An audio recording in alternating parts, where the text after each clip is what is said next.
So politics has been crazy lately. So just in fast forward, I'm not sure what we talked about last week's PKA, but wow, Trump, everybody has dropped out of it except for Trump. Trump's is the nominee. Paul Ryan, the Speaker of the House, did not immediately get behind Trump last week. He was like, I don't really know. So Trump had a big meeting with him as well as lots of congressmen today. Both of them came out of the meeting saying it went well, which is what I expected. I didn't expect them to come out of the meeting and go, yeah, we're friends now. Yeah, we're all good. Paul's going to come over to Trump Tower. We're going to play. Like, that wasn't going to happen. I felt like they handled it well, and I feel like what they're doing is, I feel like they got in the room, they were like, look, we actually do have to unify this thing. I don't like you so much, and you don't like me so much, or maybe I don't like your policy, you don't like my policy, but we both hate Hillary Clinton, and we've got to kind of forge around that hate together. So let's come out next week and say, you know what? We really thought about this, and we can work together. That way it looks real. It looks like you actually did something rather than you're just coming in and going like, yeah, we're friends now. Yeah, beat Hillary. So I like what happened today, what I saw out of Trump. Trump doesn't make too many missteps. Trump's going to be the next president of the United States. I wish I was there for that negotiation. Fuck no. Yeah. No.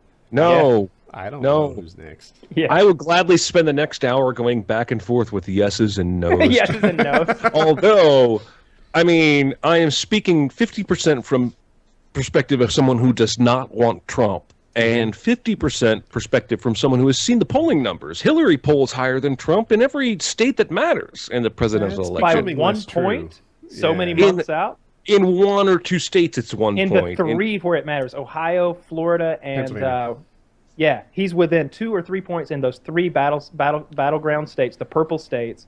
He's going to win all the red states. Well, okay, I don't know anything about your politics, and I don't really care, ultimately. I'm not even going to cast a vote. So if you want some controversy, there it is. But that being said, are you arguing for the sake of chaos, or do you really like Trump? I don't really like Trump, but I really hate Clinton. I feel like Clinton is going to make gun control her banner fucking thing, just like Obama made healthcare his thing. I can't have that. It's absolutely, it's awful. She wants, for one thing, she wants to hold firearms companies liable for when some maniac goes and does something awful with a gun. You wouldn't hear anybody saying that about Ford Motor Company. You just Although I will say, comparable. To keep out all Muslims and build a Mexican wall. What's that?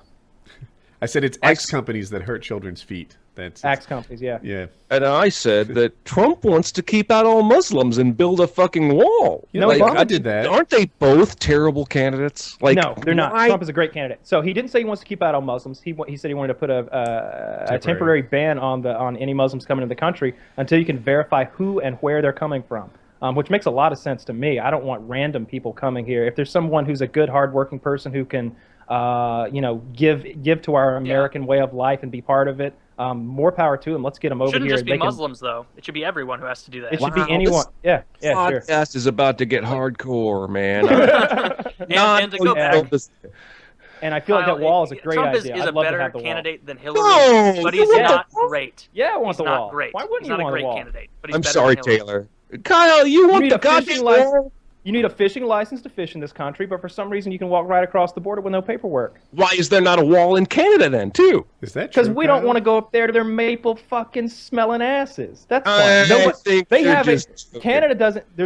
Canada doesn't need a wall for the same reason Canada doesn't need a real military, because they got us here. We kind of handle that for them. Nobody from here is wanting to go up there, not unless Trump gets elected. And if I'm a terrorist right now and I want to commit an attack on America, I'm going to Canada and I'm slipping through the border.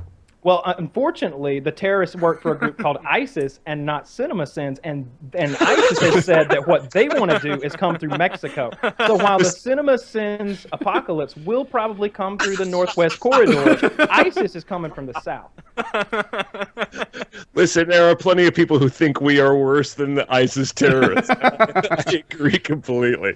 And in general, you are awesome. I just think the wall and the Muslim ban are both terrible ideas, and the hate of Hillary cannot put unearned shine on Trump. That's just ludicrous. Play devil's advocate. You are aware that Obama put a ban on Iraqis, right? Well, he said, look, you know, we got to ban these Iraqi people. He's a minority. He has carte blanche to do whatever he wants. And Iraq is nowhere near Syria. And, who else did it? was it Bush Sr. who did it too? And no one blinked an eye. Oh, I'm sorry. No, Carter. Carter put a ban on Iranians and something else. Yes, he did. They're all wrong. They're all racist bastards. I don't think that they should do this. It should not be a race thing or an ethnicity thing. All it should be, like, everyone would be on board if they were like, hey, you know, illegal immigration is a problem in this country. We need to step up making sure, like, that we're checking people's papers or whatnot when they're coming into the country. Like, just not for Muslims. We do that, just for though, everybody. right? Just do it to everyone. Well, I don't know how you enforce a Muslim one, because I don't think anyone registers as Muslim. That is racist. You can do it. Well, not Muslim's racist. not a race, but it's Xenophobic. religious. You know or what I something. mean? Xenophobic. But is that even right? I don't know. But I feel like I can say, hey, look, Iraqis can't enter because everyone's sort of a registered Iraqi. It's common sense. That's what they call that. But I don't think you could say like Muslims can't come in because like I could be in Filipino and just be like, oh, yeah, I'm Christian, dude. And but wait, what do you what know? about some husband and wife in Iraq who have no government or political inclination whatsoever and just don't want to get bombed the fuck to death? You're going to keep them out just because they're Iraqi? Why should they come here? Why don't they go to like the United Arab Emirates, an incredibly wealthy Arab country, much closer? Because our country was founded on the principle of being a goddamn melting pot, right? Like, we are open to refugees. Like, that's the point. Not anymore. Like, Ellis Island days are over. Like, bring me your sick, your poor, your tattered masses or whatever. Ever since Will Smith went there and Hitch, Ellis Island is over. Nowadays we're like, bring us your ITT Bring us your graduates. engineers, bring us your STEM graduates, and keep your Stone Age and bring us your NHL All-Stars. Man, I really thought we were going to debate like pop culture, and here we are, like earnestly arguing politics. I love it. Oh, it's just the immigration thing. I feel like you got a lot of bad people coming out of Syria, and maybe some good ones too. And you see all the attacks in. Look at the attacks in Brussels. Look at the attacks in Germany. Look at places like Cologne, where you've got so many sexual assaults by these North African men, these Syrian men, these refugees who are coming from that region of the world, going to these European countries, and they don't have the same views about the way about treating women with respect that we do. So much so that they're gang raping them constantly. I read about a different gang rape every day by refugees in one of these European countries. Every day I read about at least one. I would still rather. It's not like they drug her in an alley and raped her. It's like no, it's like 5 hours of rape by 11 individuals, and then they raped her daughters while she watched. I understand that happens, but I don't think you can say because people are bad, we let in no new people. Like, there's still refugees that legit are starving, and they need somebody to help them. There are veterans on the streets of Los Angeles who are legit starving right now. I think we should help them out. I passed by 3 of them on the way to the studio right here that I'm sitting in that's so lovely and nice. Those guys needed some help. They're Americans. They fought for Americans. They need a leg up. They need a helping hand. And everything, but how many views and likes do they have? You didn't stop and help them. I love you. I couldn't. It's an Uber. It doesn't work that way. He was on Cindy's timeline. Yeah, so he didn't have time for that. I would rather let in one legit starving, needy refugee along with potential threats. No. Next question. Hang on. I get the question. I get to take this. I get to take this. Can they move into your apartment building? All of them. So, all right, we got a big bag of M&Ms here, right? There's 100 in there. It's family size. They're peanut, if that matters, all right? Yeah. One of them is poisonous. Do you even think about eating one of those M&Ms? You wouldn't, right? That is a terrible analogy. You just did the exact same thing. You said, hey, I don't care if there's like 99 people that might be into some terror. I didn't say I said I would rather help one person if it includes the risk of letting in bad people, then turn away all people. I think it is. It almost sounded like you said, so long as one M&M's not poison, you'll take the bag. Like, hey, I know there's a risk, but if there's one good M&M in there, we need to roll the dice. I feel like it's being treated as a zero-sum game, and that's really some bullshit. Simple. Like, it's not there's going to be nefarious people coming in if you don't uphold some sort of standard for people coming from this part of the world. It just will. Muslims, some people who are evil are getting into this goddamn country. The point is you are making a decision to not help anyone, and that just turns me off. No, not to help anyone. I just think that, like, when you're letting people in, there should be a more stringent, like, okay, so you're from Syria. We're so sorry that you're going through this. Yeah, let us help you this way. It doesn't have to be a carte blanche, everybody in, kind of decision. There's so much middle ground there, but you only ever hear, we got to let them all in because even if there's a few good ones, it's worth the risk. Well, which that's lots of arguments for, lots of arguments against. Or people say we have to not let anyone in. I extend entitlements and social services to those people that we bring here. Let's say we bring in 100,000 Syrian refugees. Are they all rubber-stamped Americans? Now they get free health care, does everything just come to them now? Are they part of our system? They get to go to our public schools? Just like Taylor was saying, there's a middle ground there. You don't have to give them complete carte blanche, but you can still help them out. I think there's something fundamentally morally good about the principle of the melting pot of the U.S., and I think we're moving away from that as we fear terrorists. And yes, you don't know what a melting pot is, though. A melting pot is when we all come in and take the best parts of each other and make America stronger, and we all become Americans. America is the pot. It melts the people, and they become Americans. It's not the other way around. You don't jump in the American pot and say, hey, I'm Syrian. Now everybody's a little Syrian. You're say, assuming you're there's going to be American. bad Now apple in the Syrian. No, Jeremy, I don't think that necessarily means bad apple. I think that it means that you don't admit people in such large numbers that we go from melting pot to salad bowl. I've used this analogy on the show before, but that's the thing that I don't like. Like, if we were to hypothetically bring in 15,000 Syrians and they all lived relatively close to each other in Indiana, then Indiana would have a little piece of Syria in it. You know, this would be Syria town, you know, and I do not agree with that. And like, it happens time and time again. Sudanese refugees here in Nashville who have fled Africa because of apartheid and all kinds of potential death. And yeah, if there's one bad apple among them, I'm still happy I helped the 12 guys I got to know. But wait, it's not even about them being bad. It's about them, you know, adding to our culture and probably like 9 parts receive from our culture and 1 part add. It's an issue of assimilation. Historically, you know, the melting pot idea is, hey, you come in here, you assimilate with our kind of values here. Of course, you know, like here in St. Louis, there's a big population of Italians. If you go to the Hill, you can tell it's Italian. Like, there's way more Italian-looking people there, but they're a part of the community. It's not just like they're speaking in Italian and they have their own set of rules and regulations and beliefs and whatnot.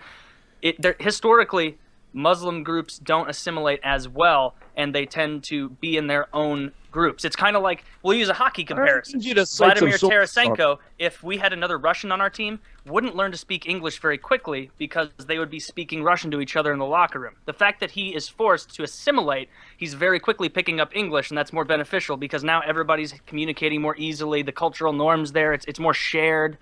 I need a source on the Muslims don't assimilate as well as other cultures thing. That just feels like more of an opinion than an actual factual thing. Have you ever watched the news? And I'm kind of with Jeremy. Like, I wish there was a source, but I do feel like some cultures are more apt to assimilate than others. Like, and oh gosh, I hope this doesn't come off as racist, but it's been my experience that people from Africa seem to want to assimilate. They want to be Americans. They're proud. They demand that their children get great education. They want to get the African off them as soon as possible and get some America up in there. Okay. Right there. Let me keep going. True. I didn't make it bad. I did. There's a girl that's involved in speech and debate, and she tells this wonderful story of her father's high expectations and stuff, and it's really cool. And you're like, wow. Like, and I there's a YouTuber too whose dad is African, and he's always kind of like making fun of his father and the way that he interacts with him and stuff. And that's my impression of like African immigrants. They want to succeed and excel and learn the language and have great grammar and get good grades and do the things that we think highly of.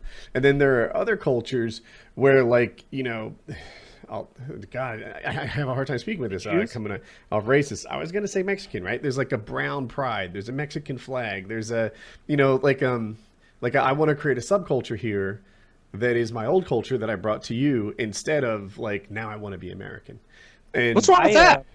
Why can't they be both? Why can't they be Mexican Americans? I'm really big on the melting pot thing. I'd love them to be Mexican Americans in the same way that like Irish Americans, Italian Americans, all those other guys, you know, sort of mixed into the melting pot.